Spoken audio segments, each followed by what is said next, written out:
Shavua Tov, Shana Tova, everybody, and welcome to the Israel Brief with me, Rolene Marks, where I take a look at those top stories making headlines in Israel. I do it every Monday to Thursday. Now, again, because this is the time of the year where we have a lot of Jewish holidays, these are the high holy days. This is a reminder that there won't be an Israel Brief tomorrow, because it is Sukkot, the Feast of the Tabernacles. And in Israel, we observe one day of Sukkot, whereas in the diaspora, it is 2 days. And this is the beginning of Sukkot. It's a joyous time. And tomorrow there won't be an Israel Brief, but there will be one on Wednesday.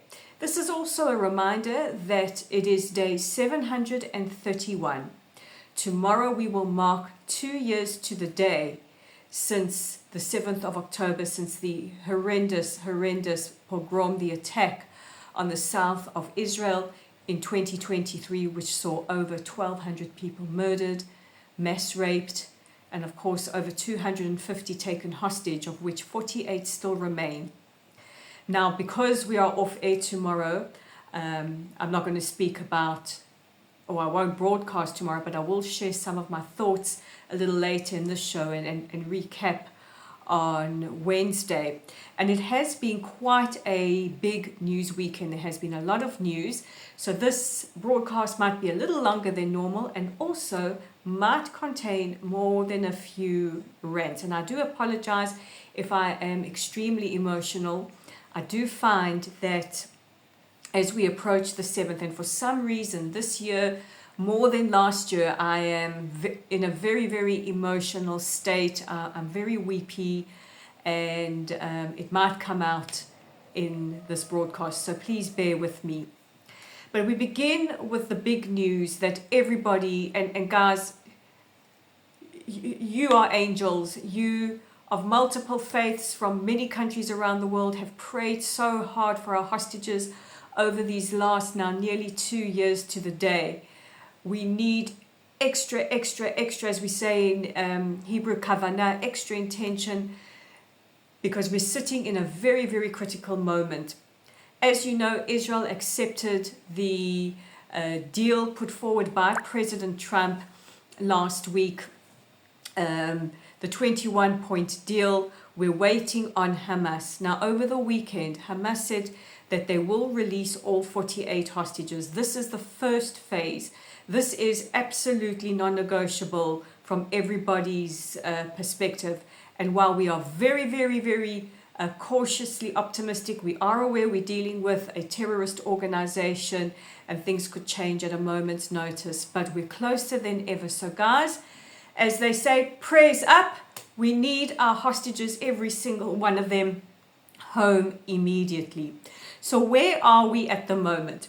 Israel has dispatched our negotiating team to Cairo.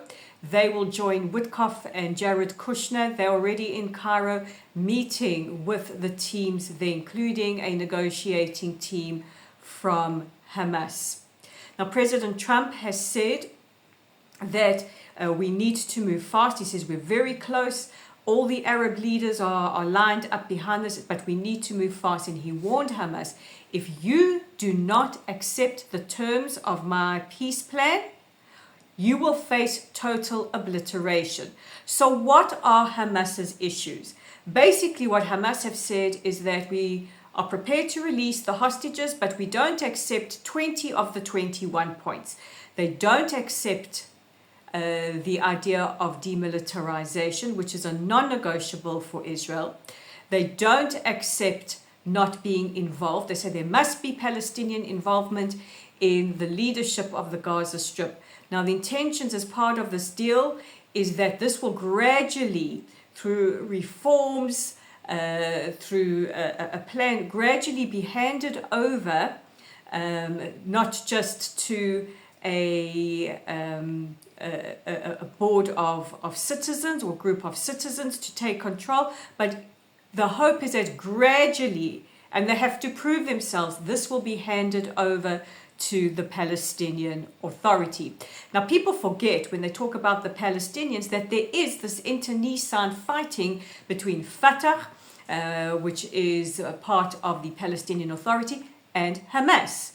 And they are bulking which political prisoners must be released as part of the deal. In the meantime, the IDF Chief of Staff gave the go-ahead to start enabling all hostage protocols, the protocols to receive released hostages. And Gal Hirsch, who is part of our negotiating team, has met with the Red Cross, the International Red Cross, who really should have done something over the last 2 years, apart from being glorified Uber drivers and photo posers. He has met with them. They have said they are ready to receive both hostages and Palestinian prisoners, and they're hoping for a long-term peace. Prime Minister Netanyahu, in a speech to the Israeli people on Saturday night, said that this is our victory. We're closer than ever, and there's still things to finalize, but we're working on it. And he spoke to bereaved families yesterday, and he said, without the completion of phase 1, in other words, without every single hostage, the living and the dead, back all at once, no piecemeal, as President Trump said, he said there will be no other phases implemented. In other words, IDF troops will not pull back. There will be no cessation of military campaign. There will be nothing until we get every single hostage without exception back. Meanwhile, a short while ago, the Hostages and Missing Families Forum nominated President Trump for a Nobel Peace Prize. So as we stand, we are waiting the final confirmations and the final red light that our hostages will be released. So guys, prayers up. The Saudi daily Al Arabiya, they mentioned yesterday that Hamas are collecting the remains of the dead hostages from around the Strip, and as appalling as that sounds, this is what we have been waiting for. The living back into our embrace, back with their families, and that long process of rehabilitation, and the dead to be laid to rest with the dignity that they deserve. All eyes of the world seem to be on the October, or some call it the Sumud flotilla. So let's look at the latest developments there. Greta Thunberg is currently on her way to Eilat, to the airport there, where she will board a flight to Greece.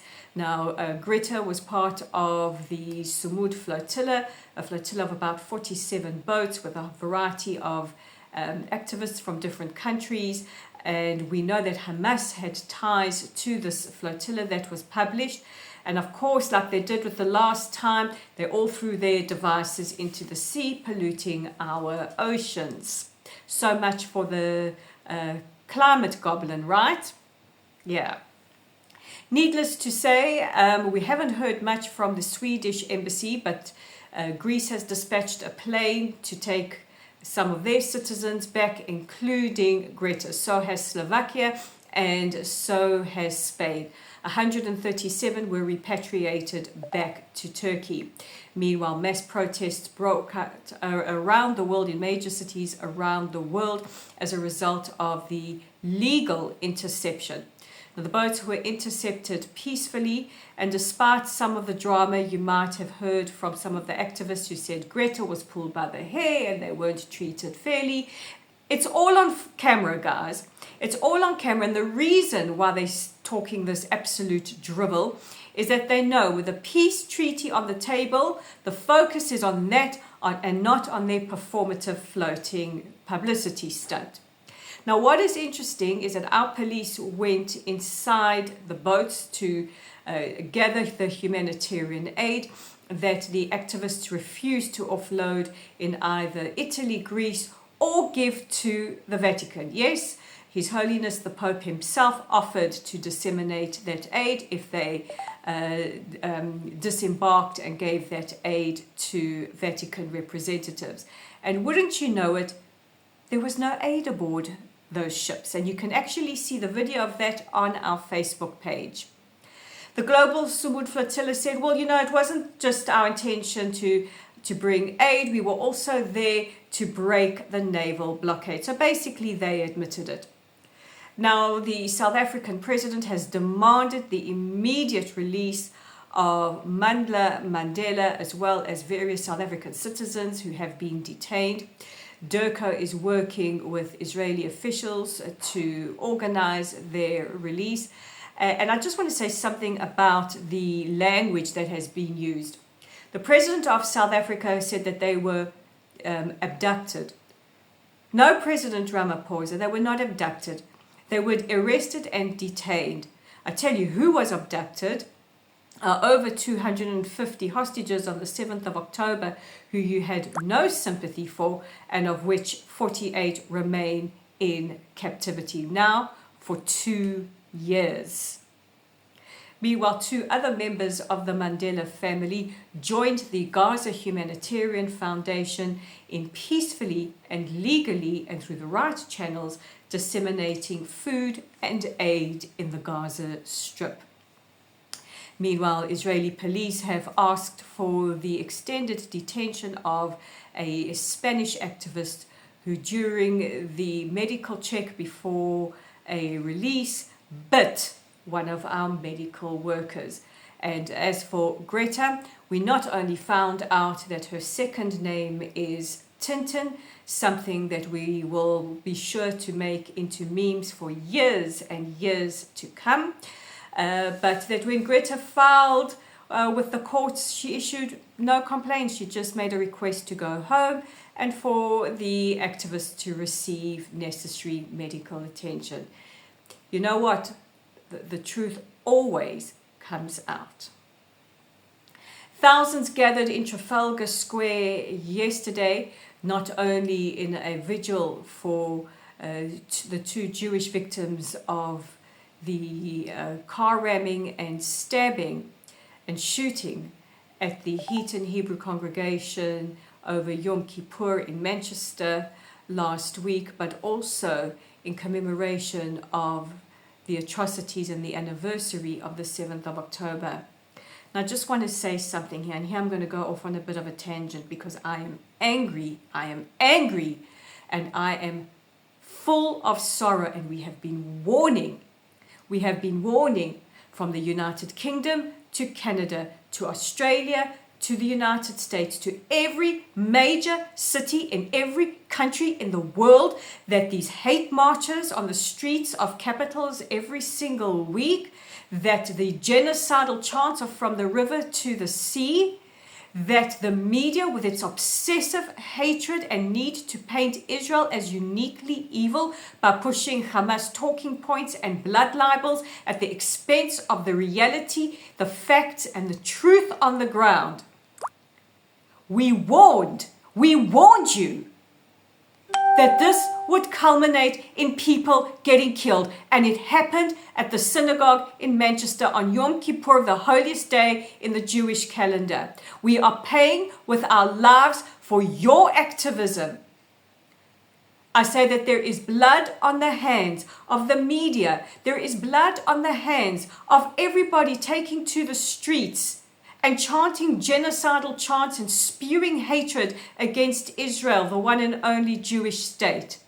The blood is on the hands of the politicians who sent out a message by rewarding Hamas with a terrorist state, with a Palestinian state. We told you there would be repercussions. We told you people would pay with blood, and now that has happened.